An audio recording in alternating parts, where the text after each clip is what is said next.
Hello, everybody. My name is Jared Wells. Welcome back to Reviewing All Comers. Officially, the only, official, not official. What the fuck am I saying? The only exclusive to the Weathers Media podcast.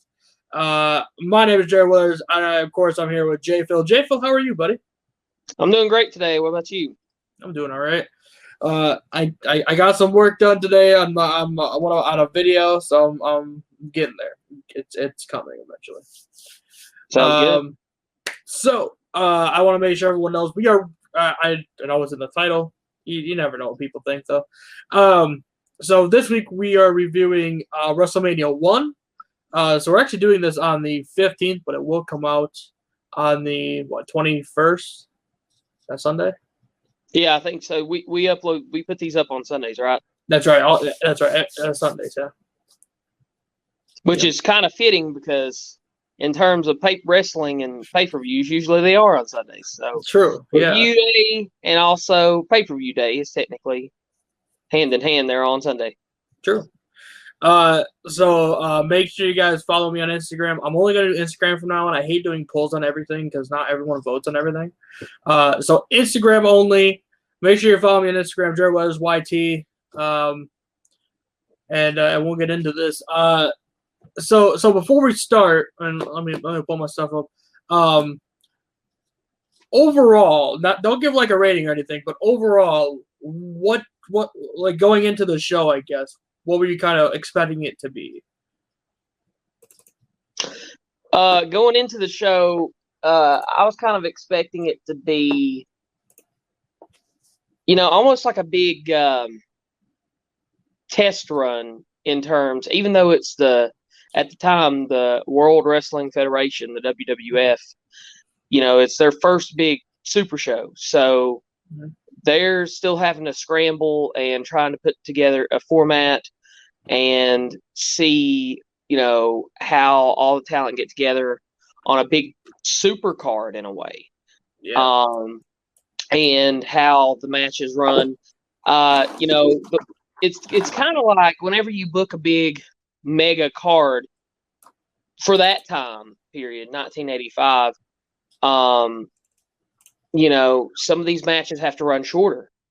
Like, before we get into it, like, I loved, we'll talk about this match in just a second, but the very, not the first match. The first match was okay, but the second match, wouldn't you figure? Big squash. Like, I mean, I can't wait to talk about it. Yeah. But, I was kind of expecting, something to really give you that retrospect on the company at the time and give you a feel for the WWF, but also expecting a little bit of, shall I say, sloppiness. Because, listen, I don't care if you're WWE, AEW, Impact, whatever company, if you're doing one of these big shows for the first time, there's going to be hit and miss, and there's going to be slip-ups. So I didn't expect perfection. I'll put it that way. Even if it is WrestleMania, So what we know WrestleMania as today, I should say. Yeah. So a little background before we start off with WrestleMania. So obviously WrestleMania is in response to WCW, or I guess it'd be the NWA Starrcade events, which they ran two in 83 and 84 around November. Yep. So this is actually in response to that, which we're here. Once we do Survivor Series, was it 80? Was 87? I think Survivor Series 87 or 88. Yeah, one of those 2 years. I wanted to say it was Thanksgiving 87 was the inaugural, right? I want to say 87, but we'll jump into that when we eventually get there. But we will be told that is we have been told already by Bruce Pritchard that was a response to Starrcade and not WrestleMania. But we all know WrestleMania was the first response to it because Starrcade was the first huge supercard like that to be run on pay-per-view. So yeah. So this is in response. I was I've never seen WrestleMania 1 until I watched it this past week for the show, which I thought was kind of weird because I've seen a lot of the older pay-per-views and stuff. Mm-hmm. But watching this for the first time, I don't even know what to think of it, to be quite honest. It feels like it was kind of rushed for production from a production standpoint. Yeah. I mean, they had some rivalries that they had built up over the course of time, but it was mainly just, to my knowledge, the main guys they focused on, the big company headliners. The rest of the guys, they just sort of threw together and said, okay, here's your match. And, okay, prove yourself at WrestleMania and we'll see where we go from here in a way. For some of these guys. And a lot of these guys people won't recognize before they had some of their main gimmicks and stuff for the WWF. Yeah. So, or WCW in the future there. Yeah, correct. Yeah, it's very weird. Let's talk about the build-up a little bit. So, I really couldn't find a lot on the network about the lead up to WrestleMania 1. I did find an episode of Old School. Gene Okerlund mentioned that WrestleMania was going to be a one-time event. I don't know if he meant that like as like the only WrestleMania or like I know he said it'd be shown once, but I'm not really sure how he meant it. So I'm going to assume they were just planning on doing one until, of course, it got huge and everyone liked it. Yeah. It was just kind of weird. I don't know. Well, that took place, fittingly enough, at the home of the World Wrestling Federation, the Northeast territory for many, many years, the iconic Madison Square Garden Arena. Yeah. And just some opening notes without breaking into it really fast, because I'll let you get into the matches and kick us off with all that, kind of your response. But you had Gorilla Monsoon, and you had Jesse the Body Ventura on commentary. Mm-hmm. And you had the iconic, one of everybody's favorite announcers, I don't care who you are, Howard Finkel, the Fink, announcing. And then for the national anthem, they had Mean Gene himself sing it. Yeah, I was like, really? Mean Gene? That was really weird. I don't know why they chose that. Mm-hmm. I thought he did a good rendition of the national anthem, but I'm glad you got the thoughts there. And to me, and just talking in terms of iconic sports arenas and wrestling venues here for a minute, Madison Square Garden. I even have a DVD on this, like the best of Madison Square Garden, and it's got Bruno Sammartino on it. WWE put that out. I'm wanting to say about within this past decade. I'm wanting to say it was about maybe middle of last decade, like 2015, 2016. I got it on Blu-ray, but it's interesting to watch the history of that arena, and for all the way from Vince Senior, and then Vince Junior made it pretty prominent still, and did a lot of stuff there. And to me, it's fitting that WWE, as long as MSG's been trying to be here lately more open to other wrestling companies other than WWE. Yeah.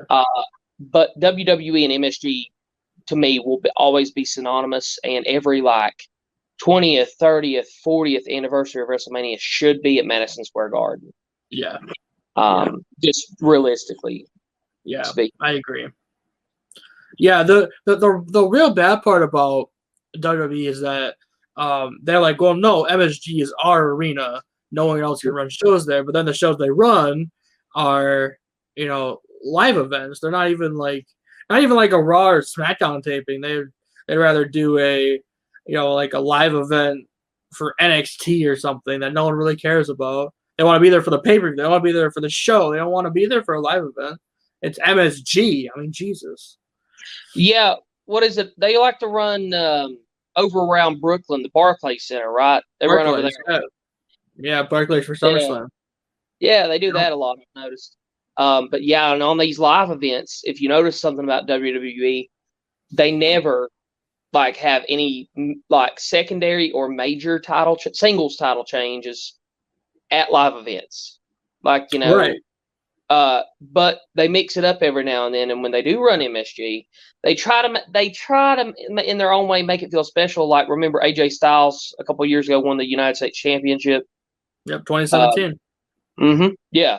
So I think that's a cool backstage picture of the talent or whoever did really good at MSG and maybe won a title or something, like having a picture there with like Triple H or whoever. So. But yeah, I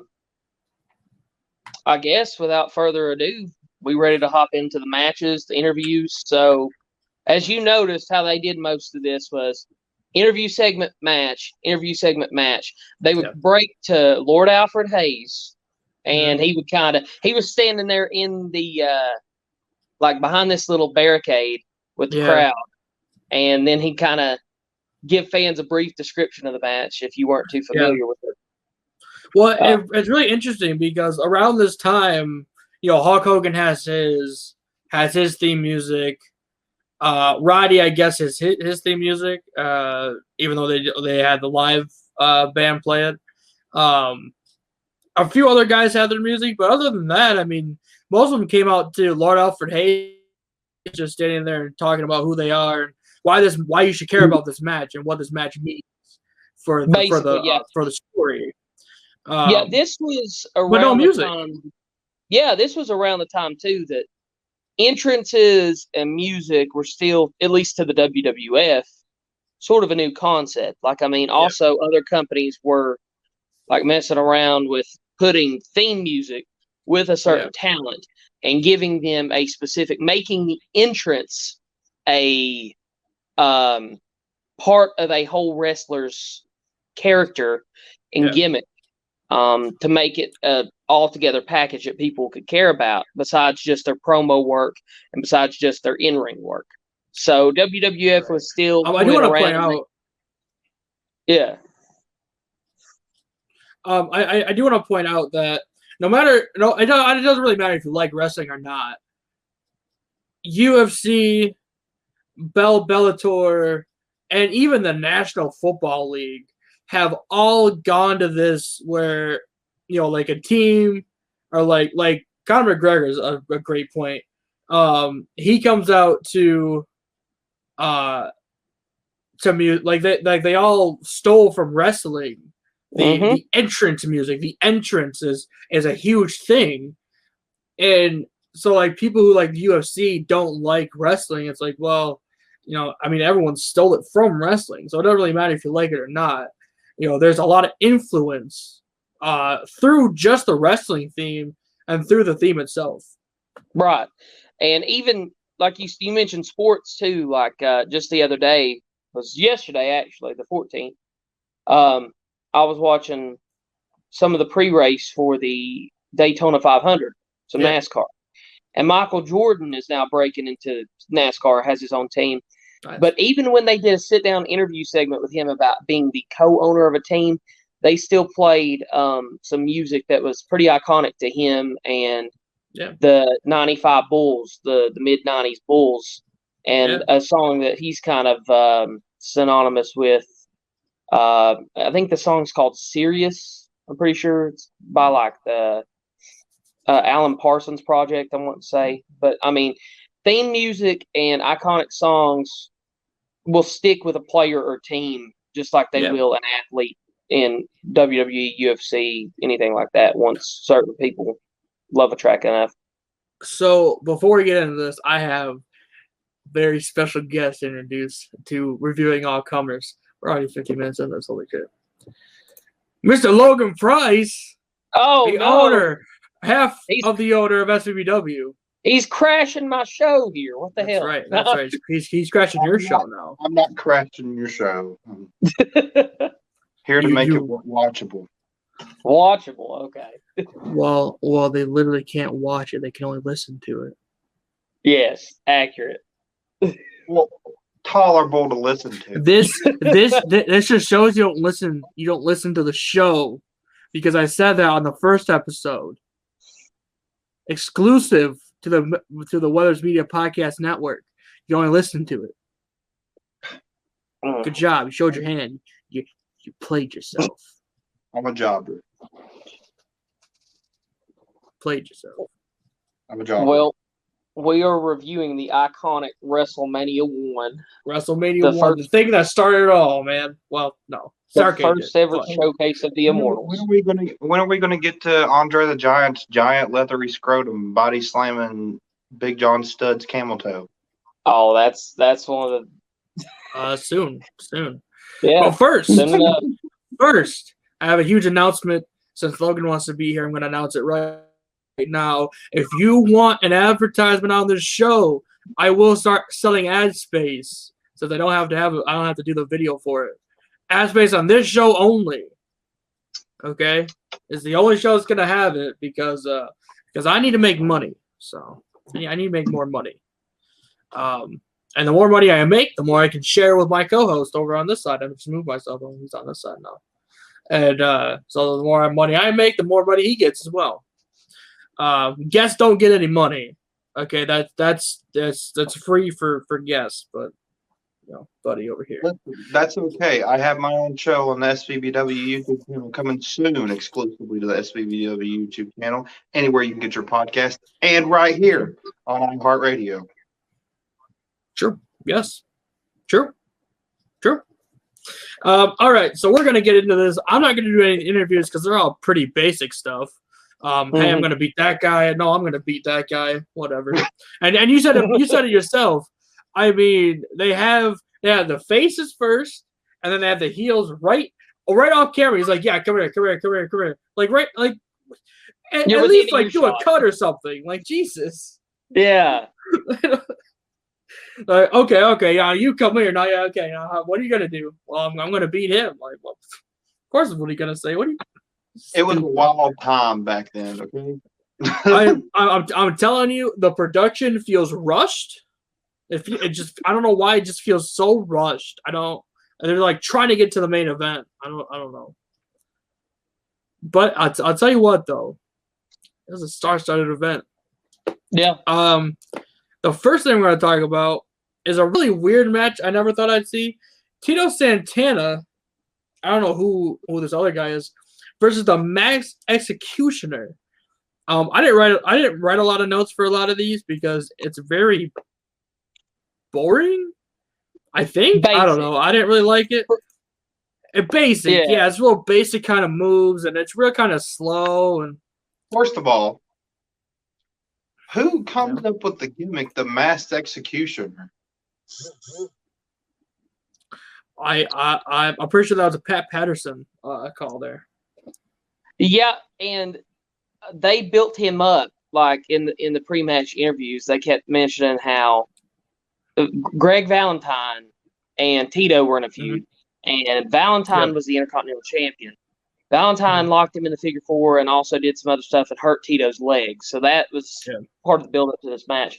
They also built whoever this Mass Executioner guy was up as undefeated. So some pre-match notes there. Like he was like, I'm going to work the leg, Tito. I'm going to get you down and beat you. Yeah. He kept saying, I'm going to work the leg. I'm going to work the leg. Never once worked the leg. He kicked it a couple of times, but he didn't. No, he did like a spinning toe hold, but that was it. Yeah, he didn't really work the leg. Yeah, I'm like, well, come on, do it. Work the leg. And he's like, I don't know where the leg is. It's so dumb. Maybe and then Tito's blocking his vision. Yeah, right. Well, then Tito's like, I don't slap. Like, I don't know. He didn't know what to do. He's like, what? What are you doing? Oh God, it was awful. I gave it a 1 star. I can't even pretend it was good. 1 star for me. Honestly, Tito made this match savable for me. I mean, not to the point where I'm gonna praise it. Like I said, it's 1980. It's 1985. It's really basic offense. So Tito did a few like off the rope stuff and tried to use his speed and agility, and that ultimately is what won him the match. Figure 4 leg lock too. I want to mention. Yes, He his worked the Masked signature- Executioner's leg right. instead of the other way around. Yeah, he worked his leg some through a little bit, and then he hit his running, flying forearm, and then he got him in the middle of the ring and locked in the figure four as kind of a, hey, Greg the Hammer Valentine, I can do your figure four too. So I do want to say I was watching this with my grandpa. Okay, now I know he watched this, way back then. When he did the flying forearm thing or whatever, I honestly thought he was going for a crossbody because he jumped up so high. Mm-hmm. I'm like, why'd he go for a crossbody? Like, oh, he got it with a forearm. Like, I didn't even see the forearm. What are you talking about? Like, it wasn't like, oh my god, I got so mad at this show. Yeah, but I gave it a below average. I gave it a 4 out of 10 simply because Tito did some. Wow. Yeah, I was a little gracious with my rating of that one. I guess so. Yeah, I mean the next one though, I'm like, really? You'll see. I got a question. Yeah. How many old school wrestlers use the figure four? A lot. Just about everyone. A lot. Yeah, pretty much all of them. Yeah. And now the figure four is something special. You don't really see the figure four now. I think The Miz is the only one on the current roster that uses it. Charlotte. I popped when The Miz actually started using it. Turns it into the figure eight. Yeah, but she still uses the main move. So there's 2 people on the roster that use it right Pretty now? much. Yeah. I mean, I'm sure there's more, but they don't use it as in their majority move set. No, I think Velveteen Dream used it once on a takeover or something. It's not really. You're right. It's not really used much. Oh, I think Sasha did it once to Charlotte to prove how awesome she was. I don't know. It's one of those protected moves. I know it's one of the Miz's secondary finishers or strong signatures. Yeah. And the only reason why he uses it is because Ric Flair gave it to him. He's like, here, you can use this now. Yeah. That's the only reason why, or else he wouldn't do it. Mm-hmm. Yeah. Yeah. Anyway, J-Phil, you're saying something about something. Oh, no, I was just saying that, when you think WrestleMania, you think all these iconic matches. Yeah. And then forever, the first match in WrestleMania history is the Masked Executioner. E.T. would be marking right now because he loves that word, executioner. Versus Tito Santana. Arriba! Yeah. There you have And it. I don't even think Santana was really that big of a star yet in the WWF. He was still going after that Intercontinental title, and to me, he never broke through that Intercontinental title glass ceiling in a way.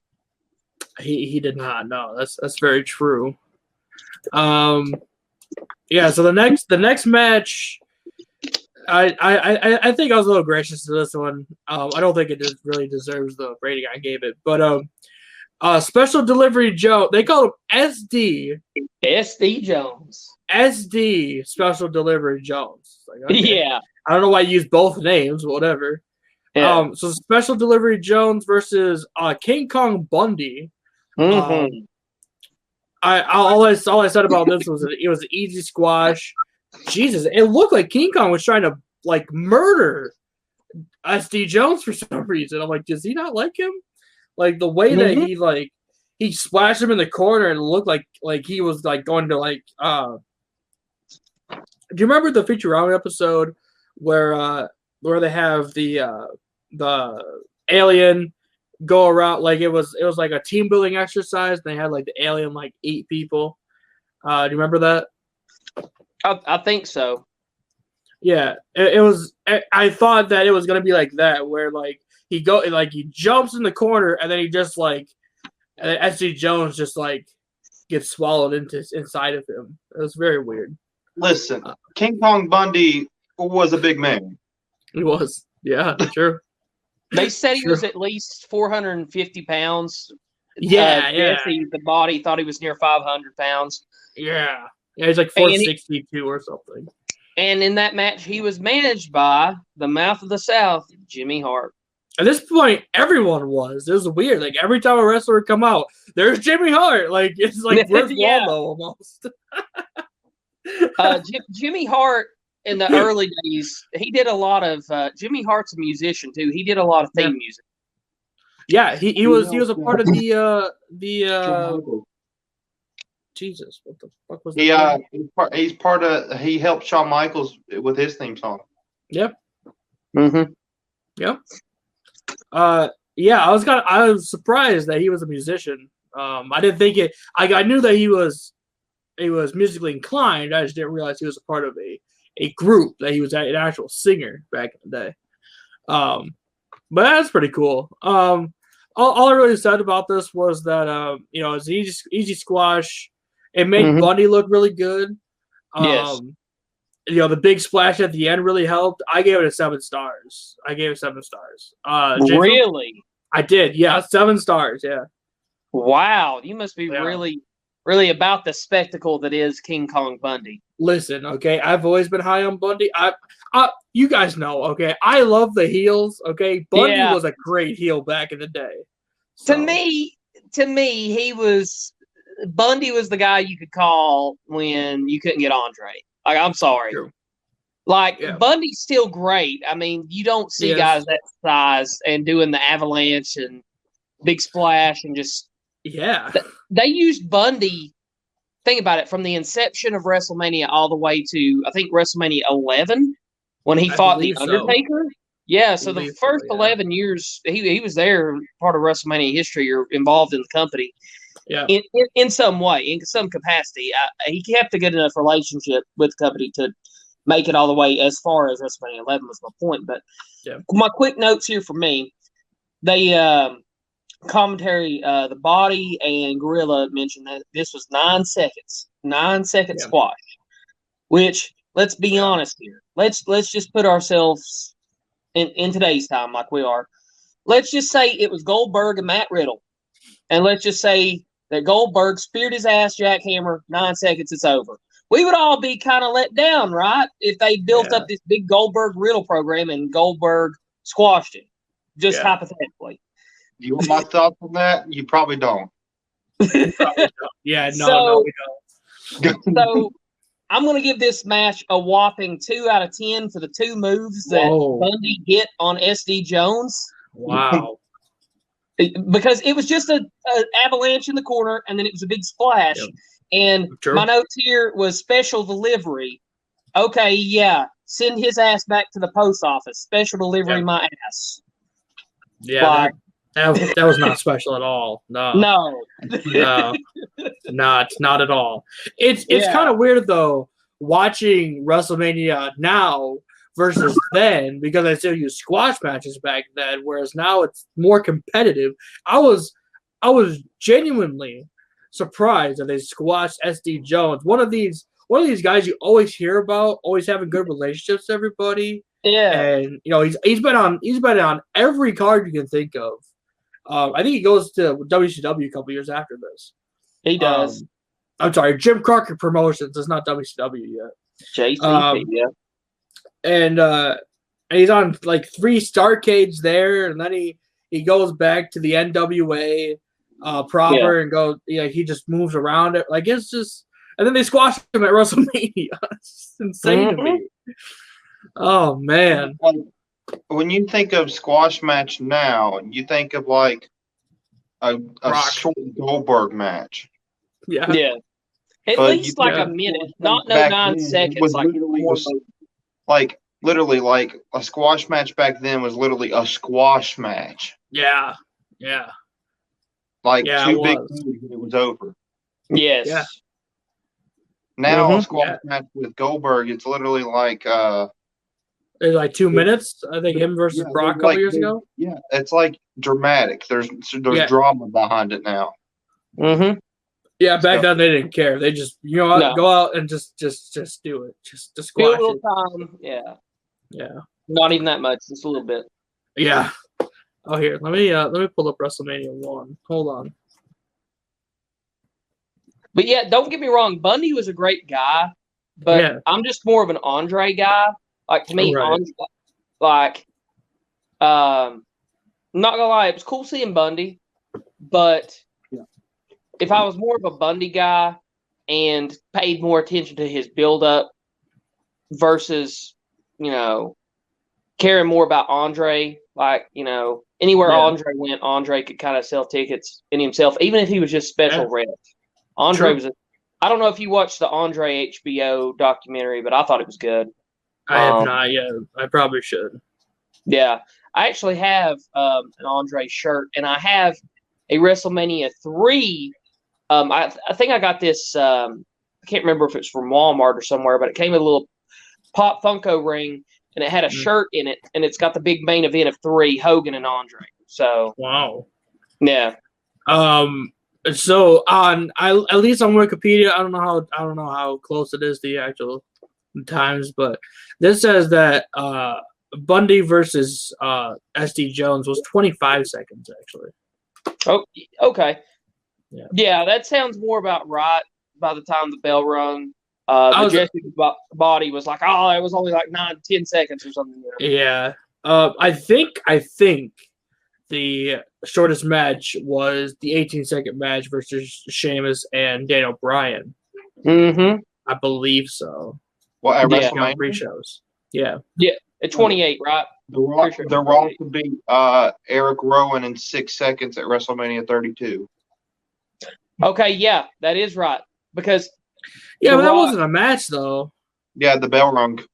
Just for a quick minute, that was an unannounced match, and The Rock got a quick squash. Like modern. But I didn't think that was an actual match. Yeah, the bell rung. It wasn't slated. Wow. It wasn't slated.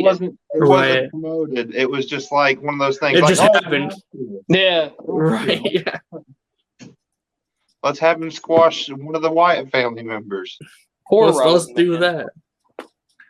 All right. So the next one is Ricky the Dragon Steamboat versus the future Cloud. Doink. That's what. Yes, sir. But he's here as Matt Bourne. Maniac Matt Bourne. Yes. Yeah, Maniac Matt Bourne. That guy did nothing crazy though. No. It was a slower pace, which I know Matt Bourne doesn't really wrestle slow paced matches. At least he didn't during his Evil Clown days. Yes. Ricky the Dragon Steamboat, obviously he's an old school wrestler. He wrestled like Ric Flair did, really slow matches, which obviously helps Steamboat more. All these matches are really short. This match was 4 minutes and 39 seconds. Hit 5 minutes. Let's face it. We as wrestlers know that a 4-minute match can feel like 15 minutes.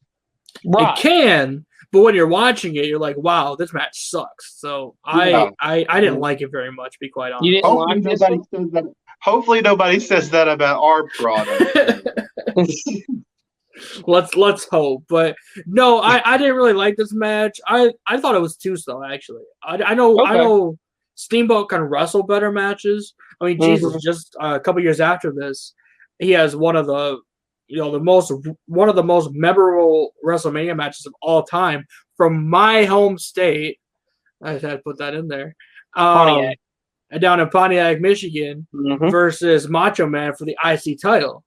Yeah. So I know he can do better. Maybe it was the time, maybe it was the opponent, but I'll tell you what, no matter what it was, I know he can do better than this. I still gave it like 6 stars. I gave it 6 stars. Yeah. But I was not a fan. I personally, for an introduction to for an introduction to Ricky Steamboat, they hadn't started calling him the Dragon yet. No, they did. Yeah. Oh, did they call him the Dragon? Yeah. Okay. When he came out, they still call him the Dragon. He still had his nickname. Yeah. Okay, well that's good. But he didn't come out with the big wing thing yet. Yeah, for a big WrestleMania debut for Steamboat, even in the short time they worked together, like the 5-minute match or slightly under 5 match, I appreciate the spots they did. Mhm. And I know it was kind of slower paced and more technical, kind of grounded. Yeah. Work your opponent, get them in the position you want them. I enjoyed the finish to the match a lot because I always like seeing Ricky the Dragon Steamboat's flying cross body where he extends his arms out, and Yeah. I think it looked good. Matt Bourne, for all he, I'm glad we talked about the history of Matt Bourne because, yeah, it's weird to see him without the paint and the green hair and all that in the Doink gimmick. Yeah. But yeah, I gave it a 7 out of 10 for what it's worth. Seeing Steamboat on WrestleMania. Yeah. Okay. Yeah. So ours averages out then. Because I gave it 6, you gave it 7. It's pretty close. Yeah. Logan, have you watched WrestleMania 1 at all? Listen, I'm picky about what wrestling I watch.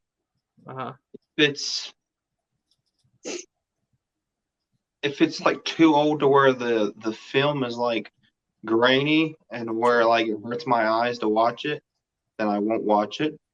But there are certain matches that I go back from like old WrestleManias and I will watch, like the key ones. Mhm. Like I've seen the main event Mm-hmm. of WrestleMania 1. Okay. I've seen Hogan versus Andre. I've watched that. Sure. I've watched Warrior versus Hogan, which is one of my favorite WrestleMania matches. That's what inspired Edge for the record too. That match right there. Yeah. Edge was at that WrestleMania. Yep, Hogan versus Warrior. Mm-hmm. But no, I haven't watched it all the way through, which is why I am going to announce right now that I have overstayed my welcome here. And this is your show.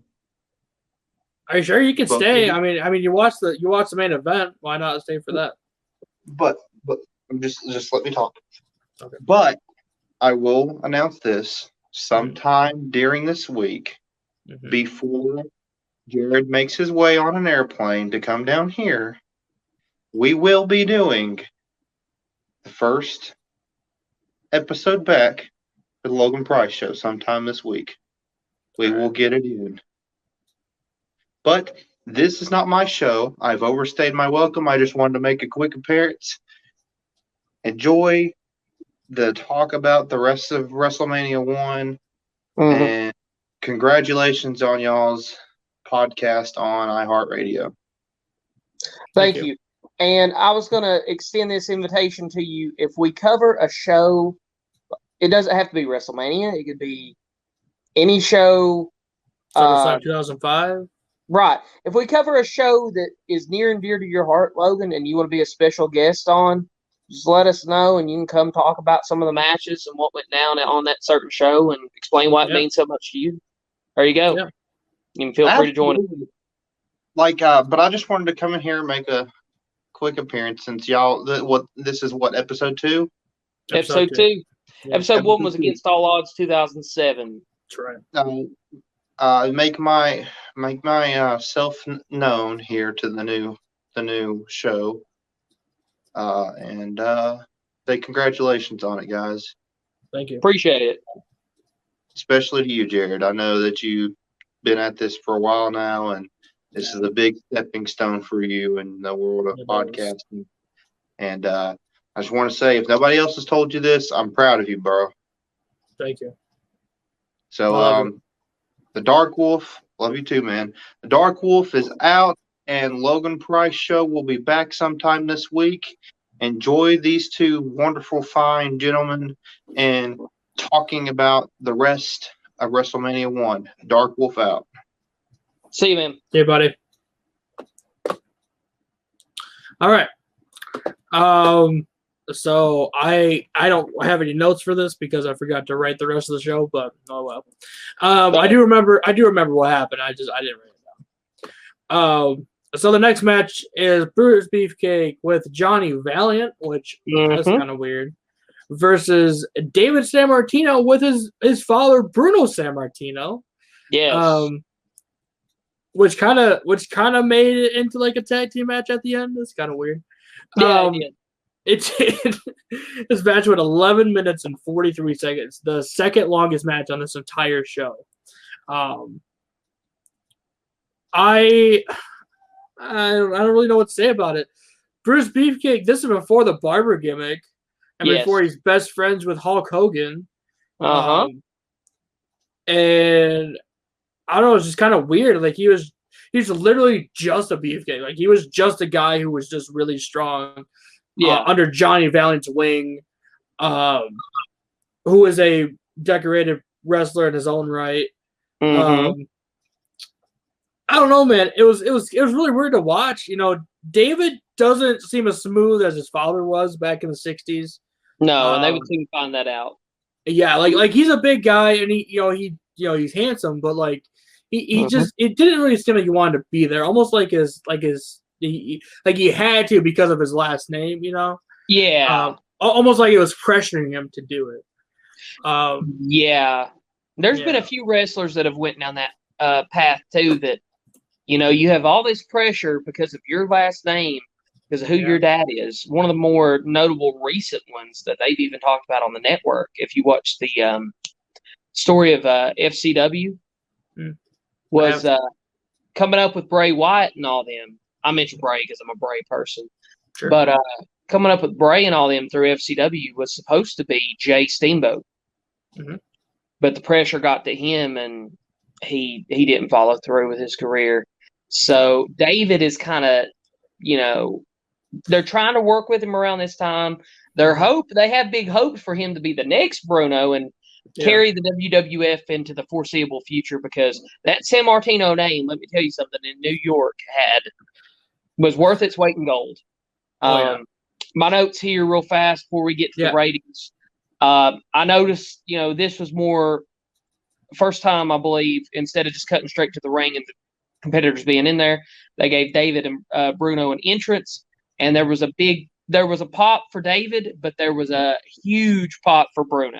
Like when they announced Bruno's name, it felt like when John Cena came back in 2008 and he got that huge pop. It felt like that. Like I'm like, oh my god. Yeah. But what did you rate this match? Like I think I was gonna rate a 3-star for this one. I don't know. Like I know the wrestling's clunky back then, clunkier than it is now. It doesn't seem as smooth. But David, like I said, David it doesn't feel like he wants to be there, and I'm sure they try to get him to do his dad's old moves, his old finishers and stuff. Brutus has never really been the best wrestler anyway. So those two together, it felt like smashing the action figures together. That's what it felt like to me. So I'm gonna give this slightly below average, similar to what you rated. I'm gonna give it a 4. Yeah. Not really a whole lot of, we had technical ability earlier with Bourne and Steamboat to me. Yeah. And even Tito flashed some, but they went back to, if you noticed how the match flow went, the first 4 matches, you have a little bit of technicality, high flying, and Tito masked executioner. Yeah. Not much, but a little bit. Then you just have squash. You have power, big power boys, Bundy and Jones, squash. Then you go back to technical, 2 actually guys that could be technical in their own right, because Bourne was a second generation wrestler. He was. And I liked that match beforehand. And then you go back to this power and name value, Beefcake and San Martino. Well, especially San Martino. I mean, that. Yeah. Cool. So that got the fans going a little bit. Cards starting to pick up a little bit. I gave it a 4 though, because like you said, like these guys didn't really have much chemistry for its time. You got the managers in there; they're going to get involved. Luscious Johnny Valiant and Bruno Sammartino. Bruno has to get some kind of shot in there. He has to get involved in the action, and the fans go nuts for him because Bruno's like their golden child. Bruno was the savior of the WWW, like Vince Senior's company. He was the grand Hogan, the Yeah. Stone Cold or Rock, the Cena. He was the Reigns nowadays, the golden guy. He was actually there when it was it Capital Wrestling? Yeah, I think so. Back then, yeah, he was there during that period. Like he's been around for a long time, or he was around for a long time. And quick little personal quick hitter fact, nothing related to the match. I already gave my rating, but I share a birthday with the great Bruno Sammartino, October 6th. Wow, nice. Mm-hmm. Yeah, nice. My baby brother, he was born on August 31st. He shares a birthday with Jeff Hardy.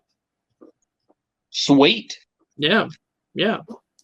All right. So the next match 5 is Junkyard Dog versus Greg Valentine with Jimmy Hart. I think Jimmy Hart's on here again. No, he's not. No, but Valentine was one of Hart's guys around. And that was for the Intercontinental Championship that Valentine had. Yes. Yeah.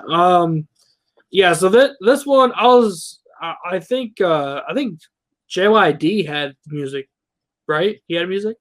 Yes. Yeah. It was like it's hard to I don't even know what it was. It was just sounds. It was just sounds. It was music nonetheless, and it was sort of another entrance because JYD, the fans would dance with him. He'd do his leg thing, come out with a chain around his neck. Yeah. Had the thump. He would wrestle in the ring like a bulldog every now and then with his headbutts and all that. So I remember which he did here. He did at the end of this match. Yeah, I remember before we get into the match and the ratings itself, my first kind of introduction to Junkyard Dog. It was one of again, I'm a gamer, and if it's a wrestling game, if it's WWE, AEW, even the Midway Impact game, which was kind of wonky in controls but had great graphics. If it's a wrestling game, most likely I'm going to find a way to play it. But my first introduction to JYD, I think, was SmackDown vs. Raw 2006. He was an unlockable character. I want to say 06. And he had the big thump on his tights. And so he was an unlockable legend. And I remember playing as him. And pretty sure he had like the thump and the headbutts and all that, like on the ground, like an actual dog. Yeah. Type finisher. And as a kid, you're just like, what is this? Yeah. But that was my first introduction to JYD. But other than being featured on WWF, he had a pretty decent little run in NWA, JCP. Yeah. But yeah, that was my intro to JYD. Yeah, JYD, he really took over this match. Greg Valentine isn't, at least not at this time, wasn't really a technical wrestler. I think he was when he started, but not in the 80s. Right. He had the figure four. He could do a few submissions. A few, but I mean he's getting older, and at this point it's literally just name recognition. Since Greg Valentine is another second generation wrestler, and he is around for a long time in WWF. Obviously, Intercontinental Champion here, which is what this match is for. It was by count out. Mm-hmm. But so JYD won the match, but didn't win the IC championship. Correct. Which I was telling my grandpa, I'm like, I don't know why heel wrestlers don't just because I told him if I was a heel wrestler in WWE or anything or AEW or anything, I would just get counted out every time because you can't lose the title. You can't lose the title. So you get counted out, you lose the match, whatever, but you still have the title. It's a win-win for everybody, Their logic back in the day was until a general manager or commissioner or somebody steps in, or you're put in a kind of match like a cage match or some kind of special gimmick match to where you can't run away. Yeah, you get heel heat easy by getting yourself DQ'd, being a little chicken you know what heel, Yeah. And not wanting to get pinfalls or submissions over your opponent, just wanting to have them chase you. Yeah, that's a good strategy as a heel. Yeah. Valentine was kind of like that. It was just used to kind of get more heel heat and bring the fans back. Like, oh, well, JYD won the match. Just that way the fans could say, JYD did better than Valentine and could beat him if he wanted to, but you still keep the title on Valentine and keep the fans wanting that title to come off of him. Yeah. So that's what that was for. I wasn't way too impressed by this match. Kind of another name value match with similar to the San Martino Beefcake. What the hell is Beefcake? Beefcake. I'm trying to combine his names. But I mean, it was. I mean, I'm gonna give it an average rating. I'm gonna give it a 5 out of 10. Okay.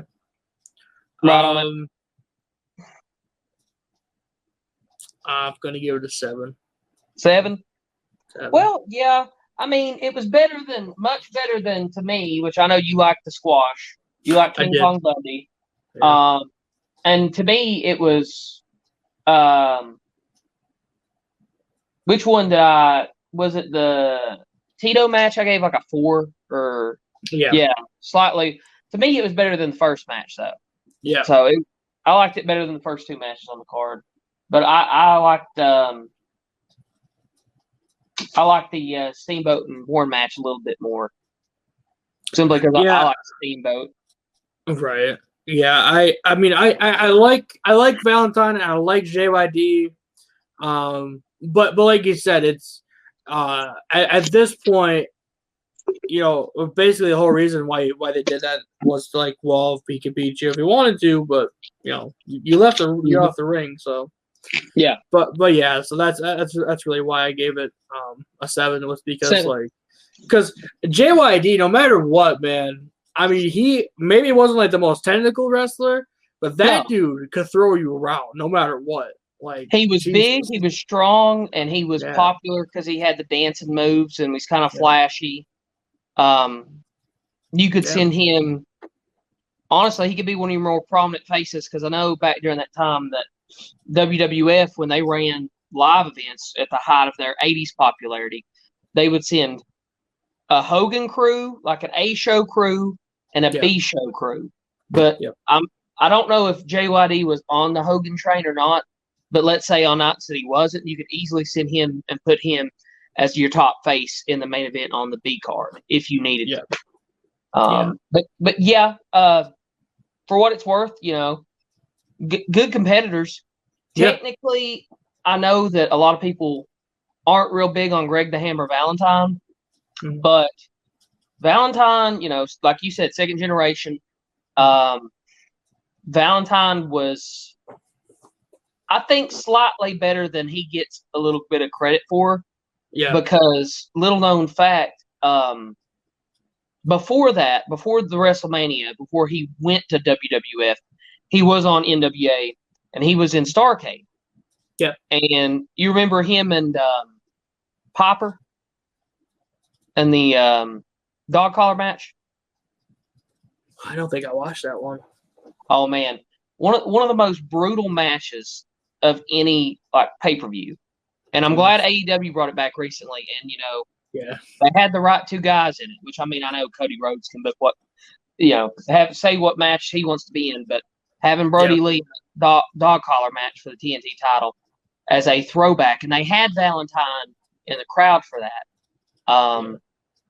But Piper and Valentine, man, if you ever go back and watch it, WrestleMania was, like you said, going back to this point, sort of retaliation and a response to the first couple Starrcades.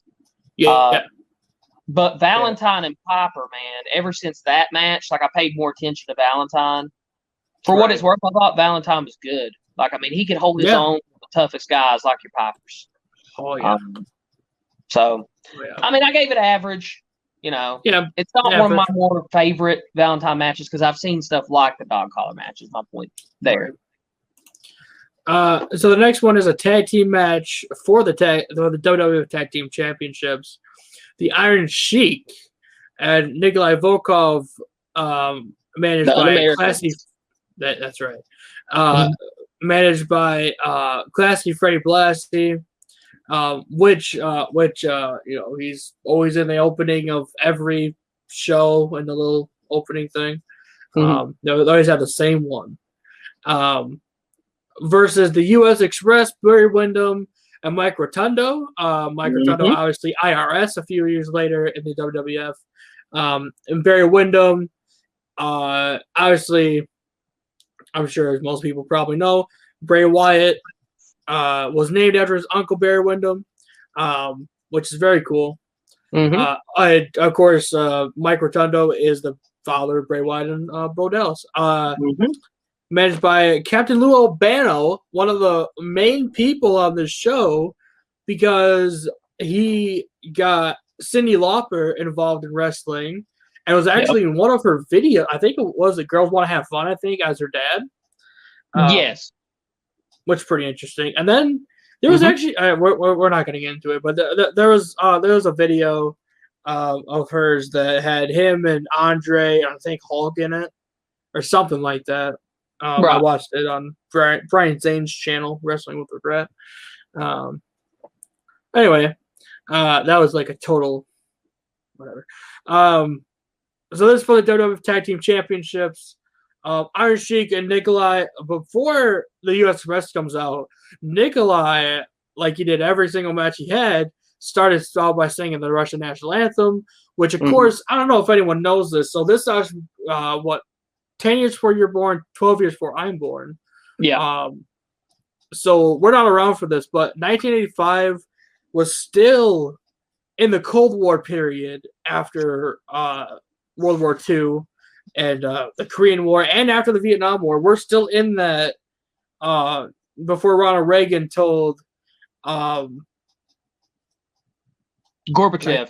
Gorbachev, that's right. Gorbachev to tear down the wall. Correct. Yeah. We're still a year out from that, I believe. Yep. So obviously Russian not okay, Iranian not okay. Yep. Which I think is kind of funny, but it's also really smart because Iran and Russia obviously always had a little connection to each other. So putting them together, that just made sense. Right. Coming out with Classy Freddie Blassie. Again, name recognition alone. Freddie Blassie here is, I believe, in his early 60s. Yeah. I think so. I forgot to say, Gorilla Monsoon and Jesse the Body Ventura on commentary for this show, which I always liked Gorilla Monsoon. And Jesse is, I never remembered him being so sharp, honestly. Watching this for the first time, I've seen some shows with Jesse on commentary, and I don't remember him ever being as sharp as he is here.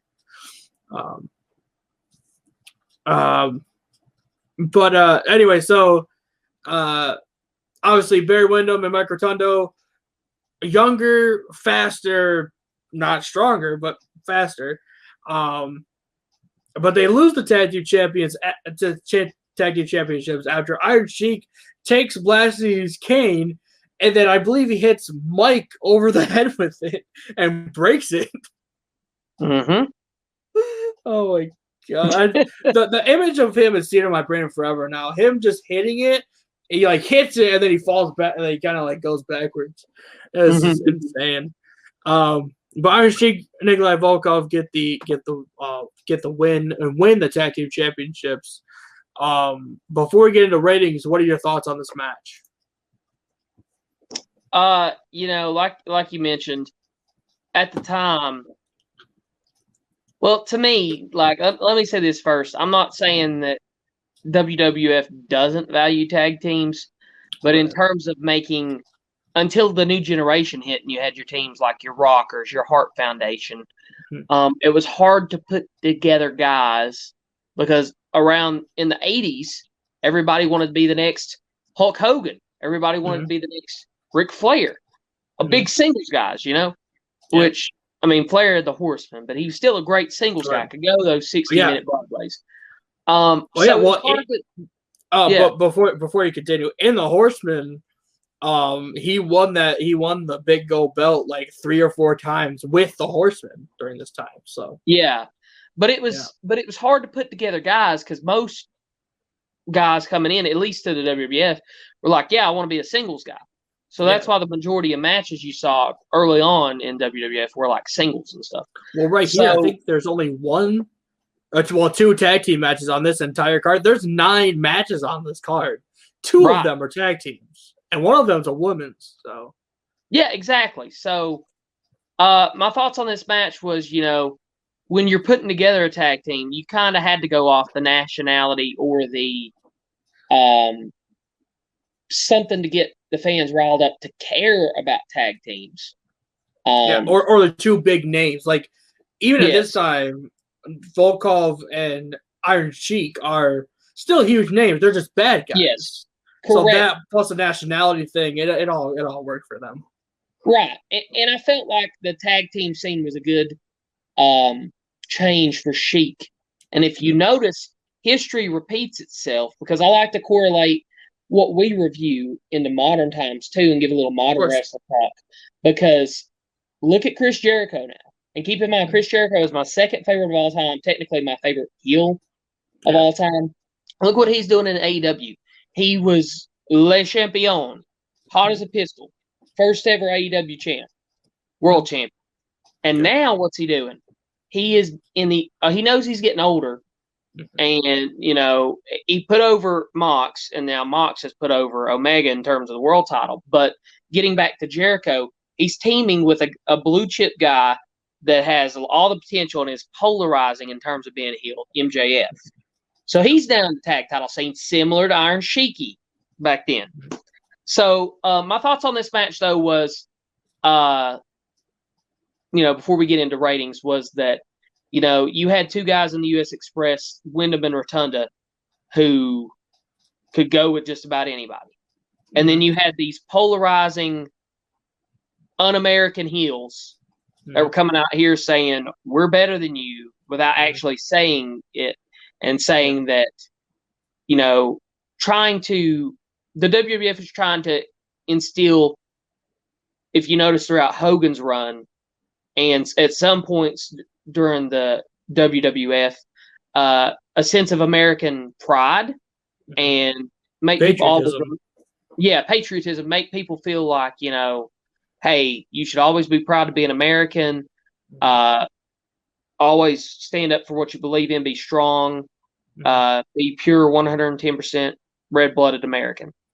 So that was kind of my thoughts on this. I know that was kind of a little over the map where I compared it to modern and stuff too, but I just think it's interesting to go back and watch this and see what Sheik's doing after Hogan beat him for the belt. And for him to go in the tag title scene and be with Volkov. Yeah. And now history's repeating itself. People don't sit there and think about this kind of stuff. No. So I don't know. I'm weird. I think about that kind of stuff. So that's kind of what I think. It's true. I mean, you have I was Chris Jericho teamed with Kevin Owens too to help put him over as well. Right. Yeah. Because Volkov isn't that old here. I think he's early 30s, I think. Whereas Iron Sheik, it seems like he's just old all the time. Yeah. But no, you're right. Chris Jericho's he helped Kevin Owens. Now he's trying to help MJF by getting over. No matter how he gets over, he's getting over. So. Yeah. Yeah. Rating. A rating for this match? I'm going to give it slightly better than average. Yeah, it's a tag match. It's good. It's refreshing to see a tag match. I'm going to give it a 6. Like not I'm going to give it a 4. You're going to give it a 4. You're going to give it slightly under. Okay. Yeah. We're within the ballpark. There. Well, the thing about it is, like, I gave it a 4. If it was any other tag team at this point, which like you said, there really wasn't much, I probably would have gave it a 1 because Volkov and Iron Sheik, for as clunky as the wrestling is back then, were even clunkier and it's almost like they didn't really know how to wrestle that style because, like, at least for Iron Sheik, I don't know about Volkov, but Iron Sheik was a amateur wrestler and he wrestled the Olympics. So he's still kind of green in this area. He's mostly a talker. He's not really, a physical guy. Even 91, 92 during Desert Storm and the whole Iraqi sympathizer gimmick, he still really wasn't a wrestler. He was still just a mic guy. So really, Rotundo and Wyndham really saved this match for me. So I actually, you know what? I'm gonna give it a 4.5. That's right, 3.5 better than I would have given it if it was Volkov and Sheik versus any other tag team. Doesn't matter who it was, any other tag team, it would have sucked. So 4.5. Yeah. Well, Wyndham and Rotunda, the U.S. Express, bring it up a little bit to me too. I feel like that's a good pairing, and they like to work together. And I actually like Wyndham is a guy that is portrayed a lot similar to kind of Lex Luger. Former Horseman. Four Horsemen. Yeah, so much potential. And then you look at a guy like Rotunda, who would eventually turn into IRS, as most people would know him in the WWF. IRS could really, people look at him mainly for his money gimmick and mainly as a supporter of the $1 Million Man in a way, but IRS could wrestle, man. The Rotundas, it's a good wrestling family. So they kind of bring that rating up by a star or two above yours for me. So that's why I give it slightly above average. Seeing U.S. Express was kind of cool. Yeah. Rotundos and the Wyndhams always, I mean, they're family. Yes. Well, they're also two separate families within one family. So right.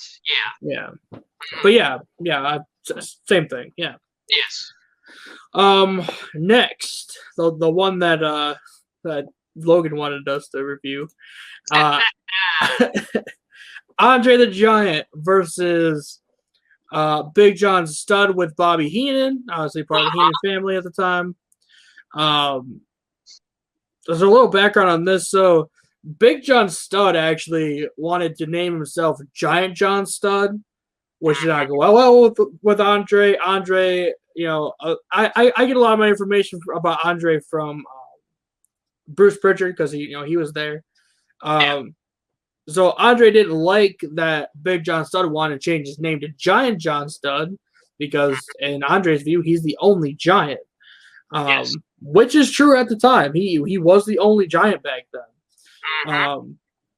So in order for Big John Studd to change his name, he'd obviously have to have Andre retire so he can use the name. So this is a career versus $15,000 body slam challenge. Whoever body slams first, if Andre body slams Big John Studd, then he gets $15,000. If Big John Studd can body slam Andre, which won't happen to WrestleMania 3, as we all know, then Andre has to retire. Now, this is a very stiff, it feels like it's a stiff kind of match. So Andre obviously wins because, like I said, we won't get Andre slammed, at least on TV, until WrestleMania 3 with Hogan. I didn't personally like this match. I thought it was too stiff. I didn't think it wasn't high energy enough, I don't think. Now, if you want a high energy match, it needs to start off the show. TNA against All Odds 07.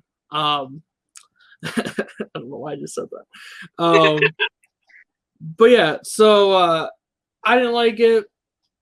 You probably know what my rating's going to be. What did you think about this really kind of bland? I thought it was bland match. I think they had the two guys right. I think Studd and Andre could work in a program, but okay, so you got these two guys who are like similar to Bundy, like big spectacles, kind of that the WWF is like. They're kind of known at the time. People would pay back then to see these guys who are like 350 plus and at least like 6'4", or taller, and because you don't see that walking down the street every day. No. And so you got two guys here who, I'm not saying that ego is always a bad thing, but you have guys that you can't put in a match where one of them want to take a fall or tap out or anything like that. Yeah. So what do they come up with? They come up with the Body Slam Challenge. Right. And it's interesting seeing Andre work as a face because to me,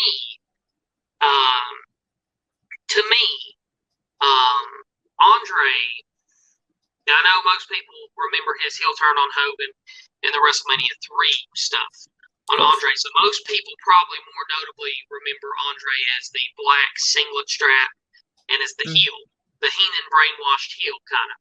Yeah. But throughout, like for the majority of Andre's career, I'm pretty sure he was a face. Yeah. Like, I mean, wherever he went, man, like kids looked up to him. Andre would always do what was right. That sort of thing.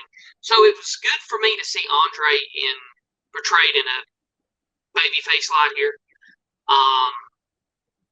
I actually didn't mind the match, but I'm not gonna praise it a whole lot because, like you said, it was stiff. Two bigger guys just trying to figure out, who's gonna what slam. To do almost. Like they're like, well, what are we doing? It's like trying to put together a big puzzle. And you've got this big square piece, and then the circle piece comes in. Right.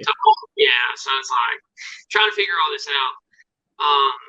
But yeah, I mean, I just thought that they could have done a little bit better.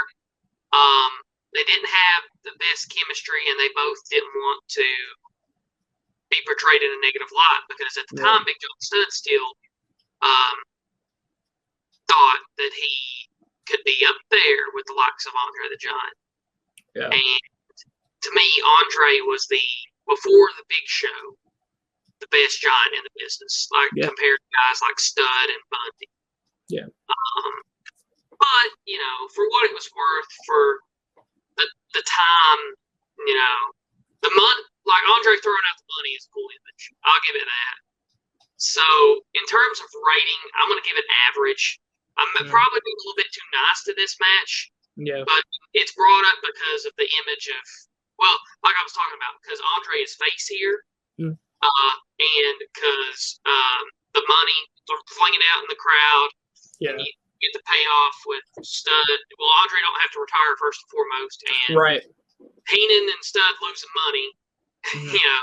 That's always good. That's always a plus. Right, and the fans getting free money, so that's always fun. So I'm gonna give it an average. I'm gonna call it about 5 out of 10. I think I'm going to be a little nicer than you. I think I'm going to give it a 6. Okay. Because obviously Andre was a face for the longest time till '87, in the lead up to WrestleMania 3. But even then, he still comes out. Everyone still loves him. Like no matter what. I mean, it's Andre the Giant. You can't be mad at Andre.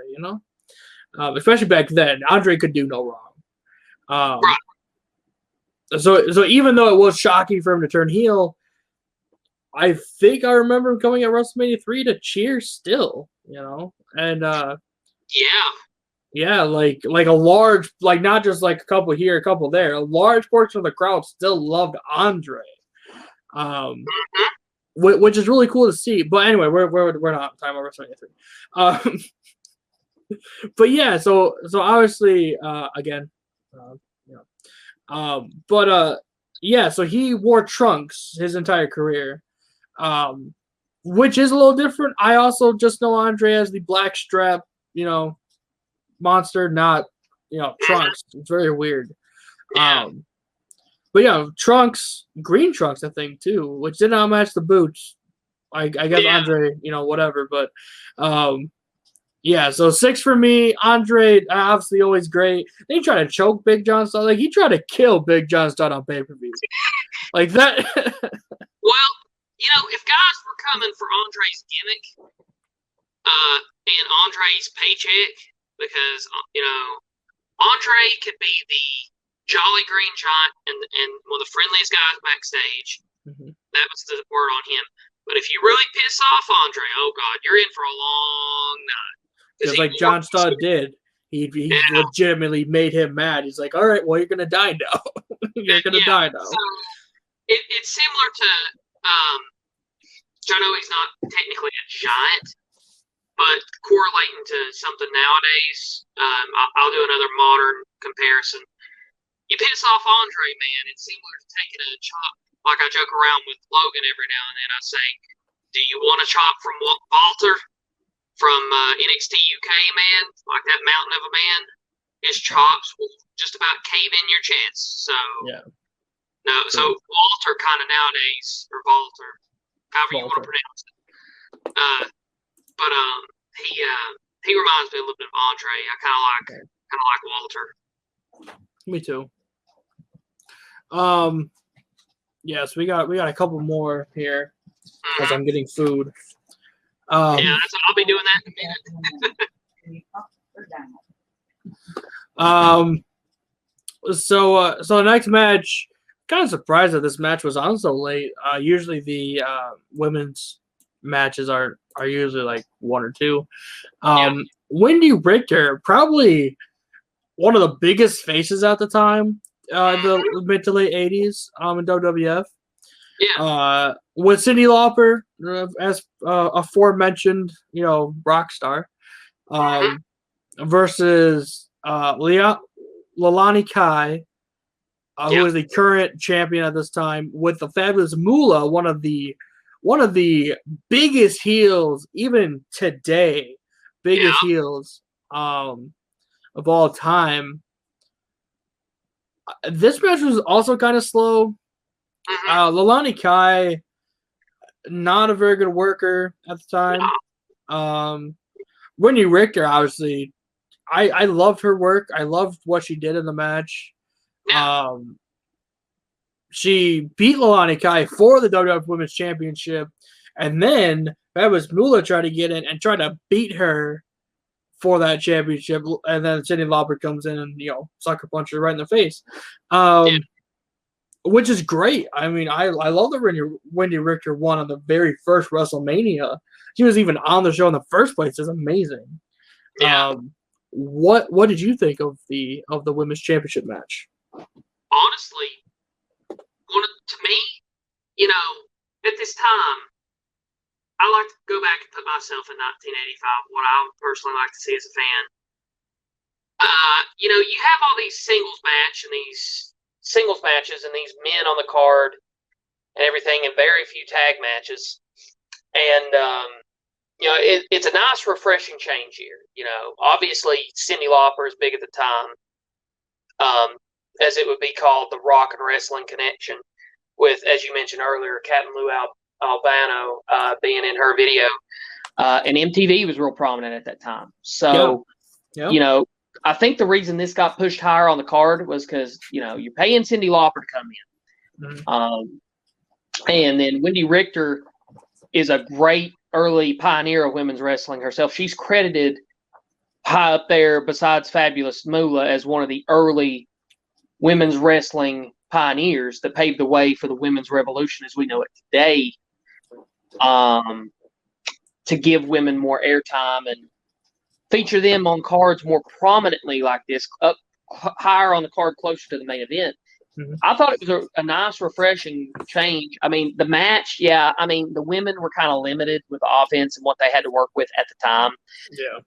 As to what we're used to today. So watching this, it's gonna be rated less.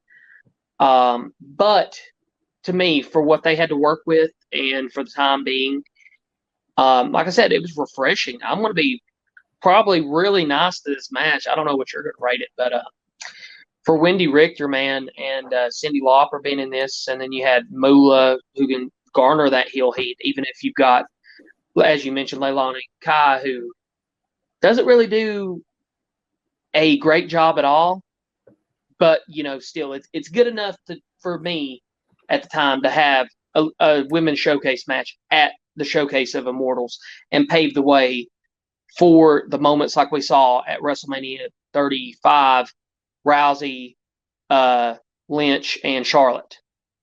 You know, that went all the way out till about midnight.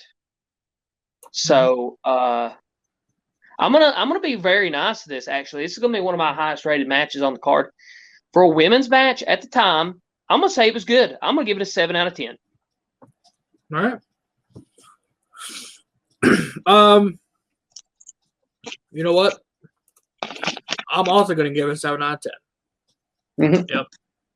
Like I said, Wendy Richter, one of probably the best women's wrestler at the time, before Medusa comes in. Beating Lulani Kai, getting that women's championship back, because I think she actually lost it to Lulani Kai a few months earlier. Yeah. And it was, she got a huge pop for it. I loved it. So 7 out of 10 for both of us. Yeah. Of course, the main event, the thing we were leading up to this entire time.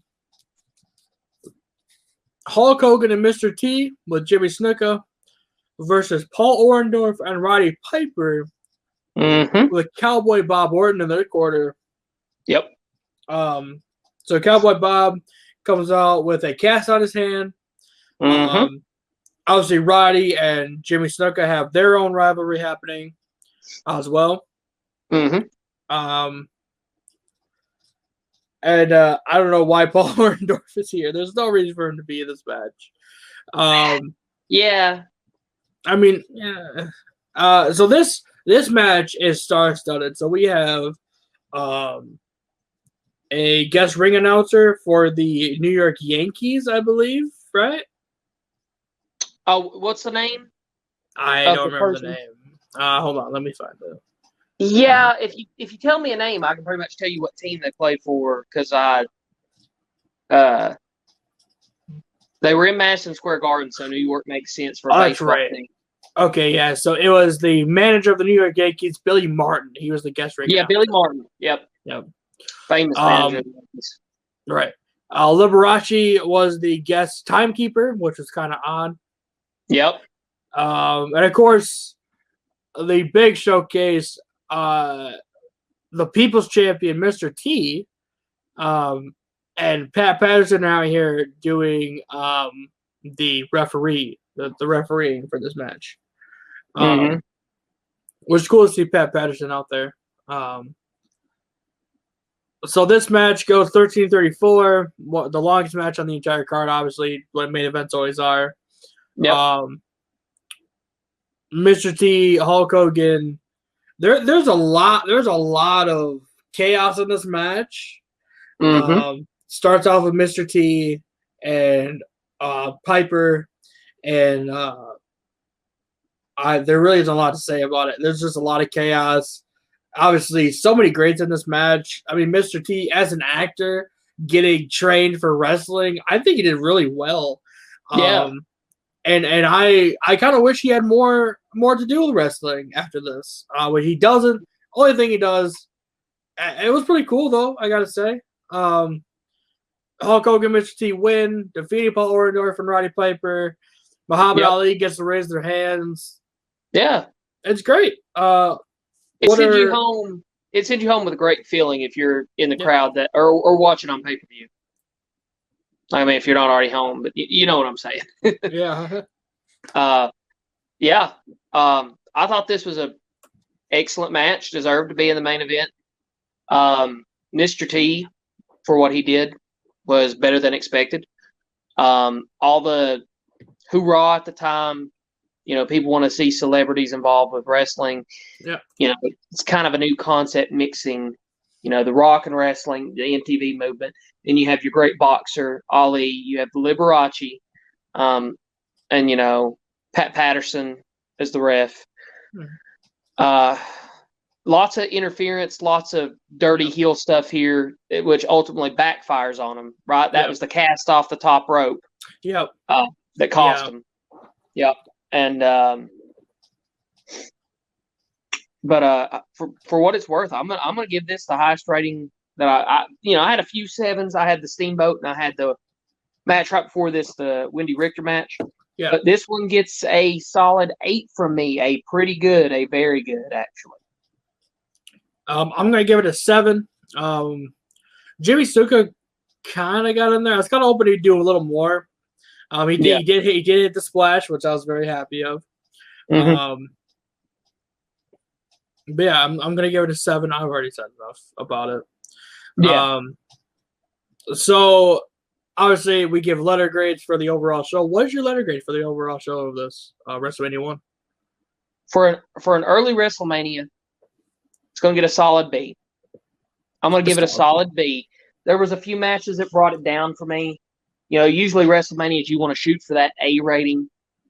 But it's going to be a B for me simply because the stuff like the Bundy squash and then the beefcake match. Mm-hmm. Other than that, I like the talent that was featured here. Mm-hmm. I feel like the main event or the last two matches were definitely in the spots they needed to be, the Richter and the Hogan matches. Yeah. They had to. At the time, I told you my pet peeve with this show, though, and the reason it got brought down a little more was because, after each match, it would pan back to Lord Alfred Hayes, and then he would take you backstage with Mean Gene. Mean Gene would usually interview the face first, and then they'd be like, all right, step over here, after the heels just heard what they said, and then they're both going to act like they didn't really just hear what the other said. And I think they didn't, they still wanted it to be presentable, but like, come on, you see people, they just walked off, so it's like they're nearby. Yeah. So that kind of, it's a little pet peeve of mine. Like, to me, like, I'm a believer personally, which is why I love the current AEW stage, because there's a heel side, entrance side, and a face. Like, right. It's almost like the old TNA ramp. You had 2 ramps on different sides of the arenas. Yeah. Because to me, you got to keep the babies and you got to keep the heels apart. Right. Unless you're planning on doing like a locker room invasion type storyline. Right. Something like the show backstage, like a backstage brawl. Yeah. But that brings it down a little bit for me. Other than that, I enjoyed most of the matches for what they were worth, and it was a great watch. I'm glad we got to do it. Yeah, me too. I'm gonna give it a B plus. I have all the criticisms you have. That I did like the squash match, as it made Bundy look like he was a force to be reckoned with. Mm-hmm. But I agree. I also didn't like that there wasn't a lot of music. I know it's still pretty early. Obviously, this is a couple years after Bash Street USA and the Freebirds using music for the first time. But I don't know. It's one of those things where it's like, I agree. All the matches were exactly what they should have been. The talent on here is maybe not, obviously Hulk Hogan still, the big baby face. I don't think Ricky has a lot of, he doesn't have that kind of shine on him yet, at least for WWF standards. But he will eventually. It's not there right now. I think he honestly comes out of his shell at WrestleMania 3, so that'll be a good discussion to have. I did like it took place in one place and not 3 like WrestleMania 2 did. But yeah, I like the show. I'm giving it a B plus. Do you have anything else to say about it? Well, no, not really. So we both rated it higher than our inaugural episode, Against All Odds 07. You gave it a B plus, borderline A, and I gave it a B. So I'd say for WrestleMania, if WrestleMania to me shouldn't really ever dip below a B, but I mean that was the first one, so like I said, it's kind of like a trial run. Yeah, they're figuring things out. Mm-hmm. So I mean, I give them leeway, even though there was a couple matches and the interview stuff like we were just talking about. But I thought it was. I enjoyed watching this, as did you. Yeah, I did. All right, so make sure you guys follow me, Jared Brothers YT. I'll make sure I put up a no poll after this goes up. It'll go before this goes up because this will go up on Sunday. But I always want to thank everybody for listening. I was gonna say watching, but you can't watch this because it's only on the podcast network. make sure you guys tune in. Logan Price Show, SBW channel from now on. Anarchy this Saturday. Anarchy this Saturday. It's gonna be fun. That's gonna be fun. I can't wait. But yeah, so thank everybody for watching, everyone listening, and supporting us. Please listen to every episode of everything. I did add the Logan Price Show to the network, so that's on there. Actually, you know what? Our first show of reviewing all comers actually had 6 plays in the first week, which is really good. Thank you all so much. Yeah. Thank you. Yeah, thank you. J. Phil, do you want to throw anything out there before we go? Not really. Just want to thank everybody, and we're grateful to have this opportunity, and we appreciate the feedback. We appreciate if there's anything specifically you guys want us to add to the show, like any segments. We're always open to ideas to make this reviewing all comers show better. Yeah, and I think I'm cool with it. I don't have specific shows I necessarily want to delve into. Let's let the fans keep picking. Polls. We're open. Whatever shows you want us to talk about, give our insight on, study about, we'll do it. Yeah, we will. So I think the next one is going to be a certain year. Is there a certain year you want to dive into? Nah. I mean, just give them about 4 or 5 good options, and you might want to give different decades, like I don't know. For example, just spitballing here, like 88. What year were you born in the 90s? 97? 97. We could go 88, 97, 2004 for a Ruthless Aggression show, and then like one in the 2010s, like 2016 or something, like different years. Yeah, just spitballing. Those don't have to be the years. But this poll that I had up was a first super card of different promotions. Okay. So I do have a theme. I do have a theme for most of these. That's awesome. I like the year theme next. That's cool. Yeah. So I was thinking about doing like a certain year, like 1 year different shows from WCW, WWF. Never not WWE till 2002. So. Yep. Correct.